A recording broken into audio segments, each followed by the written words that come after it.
Late him do it, you don't have any problem. But Vande Mataram के लिए एक बात आपको कहना है, बंगाल से ये सॉन्ग नेशनल सॉन्ग है एंड जनगण मन अधि इज द नेशनल एंथम है, लेकिन वंदे मातरम का पूरा गाना कभी नहीं लिया था। ओनली रविंद्रनाथ टैगोर ने कुछ लाइन, सिलेक्टेड लाइन तैयार किया था, उसी का ऊपर में Vande Mataram national song accepted हुआ था।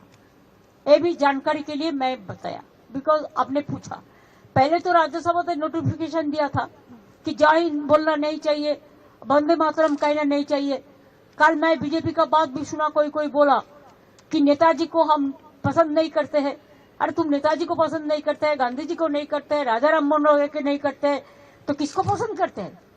ये कैसे आया ये सब लोग जो देश को बारे में जिसको पता नहीं है, देशेर सम्बन्धे যারা জানে না, তারা নেতাজিকে অপমান করে, বঙ্কিমচন্দ্রকে অপমান করে, রবীন্দ্রনাথ ঠাকুরকে অপমান করে, বিদ্যাসাগরকে অপমান করে, রাজা রামমোহন রায়কে অপমান করে। এরা জানে বাংলার অবদান